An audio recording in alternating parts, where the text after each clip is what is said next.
neza. Iyi ni inclusive channel.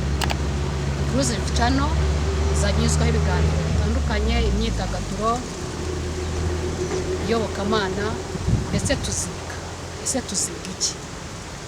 Turabizi yuko mu muryango nyarwanda harimo abantu bafite ubumuga n'abatabufite. Twebwe turibanda ku bantu bafite ubumuga bwo kutumva no kutavuga.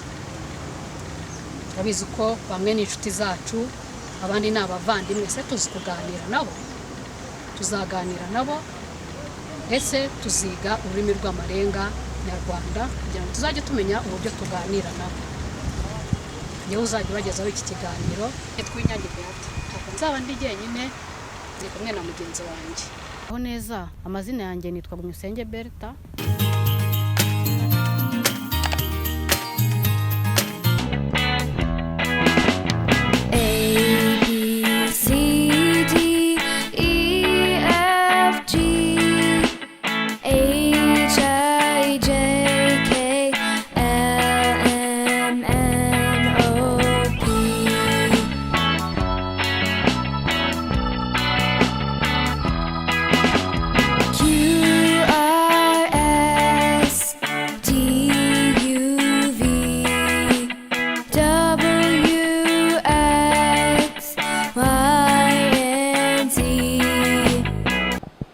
Muraho neza. Ushize rero twaganiriye na Dushimimana Yves ufite ubumuga bwo kutumva no kutavuga. Tuganira nawe atubwira mu buzima busanzwe icyo akora ndetse n'imbogamizi ajya ahura nazo mu kazi akora ka buri munsi. Ubu rero tugiye kongera tuganire na Dushimimana Yves, ariko noneho tuganira mu kiganiro kijyanye no kumubaza niba gahunda za leta abafite ubumuga bwo kutumva no kutavuga nabo bajya bazimenya. Reka tumwegere. Nk'ibisanzwe inclusive channel twongeye kubagezaho ikindi kiganiro. Twongeye kuganira na Yves kandi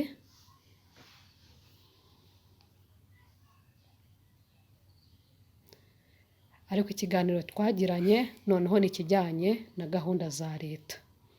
Natangiye mubaza ese gahunda za leta abantu bafite ubumuga bwo kutumva no kutavuga baba bazizi?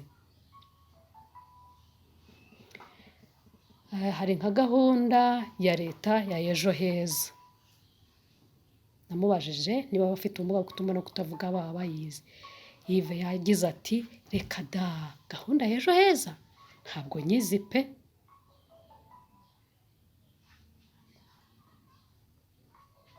Nuko yumva gusa ariko ntabwo nzi ikigamije.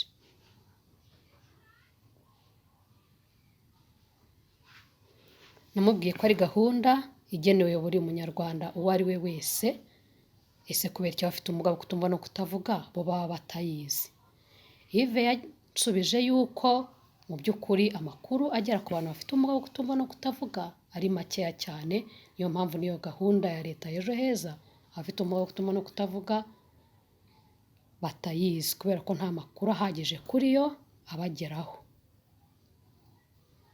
Namubwiye yuko mu muryango aba akomokamo, ese kuki baba batamubwira iyo gahunda ya leta?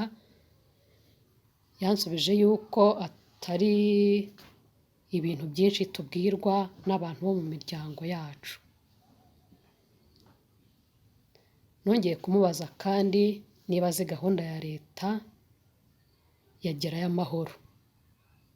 Yambwiye yuko abafite ubumuga bwo kutumva no kutavuga iyo gahunda bayizi, ariko mu buryo bwimbitse cyangwa se mu buryo burambuye nta makuru ahagije bayifiteho.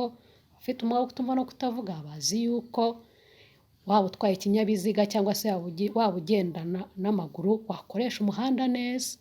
Ni ibyo ngibyo gusa. Nakeka ko wenda biba bireba abashoferi cyane cyane, natwe abanyamaguru cyangwa abagendesha amaguru, abagenda n'amaguru bakagenda neza bakoresheje umuhanda neza.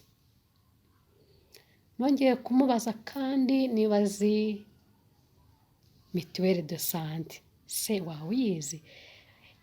Yves yarambwiye ati ndayizi pe, idufasha kwivuza. nongeye kumubwira kandi ko ari byiza ko abafite ubumuga bwo kutumva no kutavuga nabo bamenya gahunda za leta kimwe nk'abandi banyarwanda bose. Ndatekereza yuko nawe uzabidufashamo mu kumenya izo gahunda natwe tugasobanukirwa. Mu by'ukuri namubwiye yuko gahunda ya ejo heza ari gahunda nziza ku munyarwanda uwo ari we wese.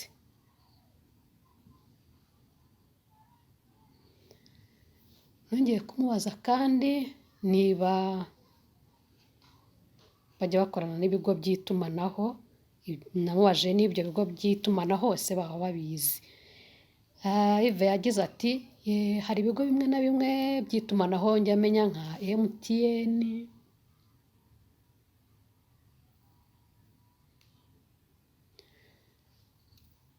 Ive yagize ati nk'urugero twebwe abafite ubumuga no kutavuga hari nk'igihe rimwe na rimwe ushobora kohereza amafaranga ku muntu wenda akajya ku yindi nimero wenda wowe utashatse ko ayo mafaranga yoherezwaho, noneho twebwe tukabura ukuntu tubigenza kugira ngo wenda tubashe kugaruza ayo mafaranga yacu. Nongeye kumubaza nti se kandi wumva ari ubuhe buryo bwashyirwaho bworohereza abafite ubumuga bwo kutumva no kutavuga kugira ngo abantu bafite ubumuga bwo kutumva no kutavuga nabo bakoreshe itumanaho neza.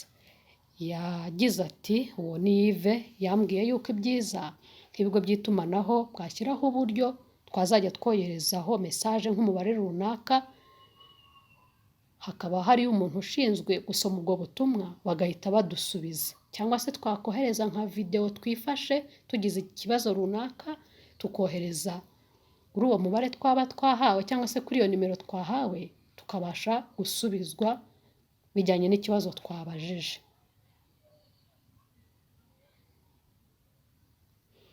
Nongeye kumubaza kandi ese nk'iyo ufite ikibazo wenda ari nk'igihe cya nijoro abaturanyi ubiyambaza ute?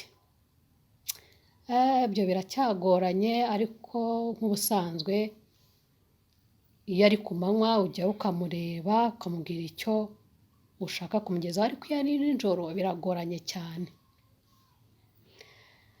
Nongeye kumubaza niba hari icyo yifuza kongera ku kiganiro twagiranye.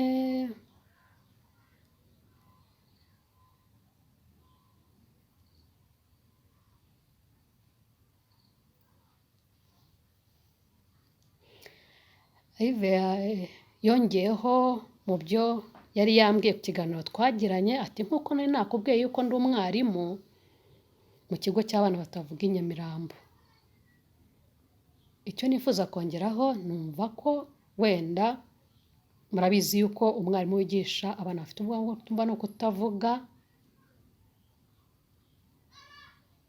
nababwiye ko bigoye cyane, noneho byongeye kandi hari nk'igihe uwo mwarimu aba yigisha mu kigo kirimo abana bafite ubumuga bwo kutumva ndetse n'abatabufite, icyo gihe rero akoresha amarenga ndetse akanongeraho kuvuga, ibyo biragorana cyane. Rero nkaba nifuza yuko niba hari uburyo leta yashyiraho ikongerera umushahara abarimu bigisha mu bigo birimo abana bafite ubumuga bwo kutumva no kutavuga ndetse birimo n'abana badafite ubwo bumuga.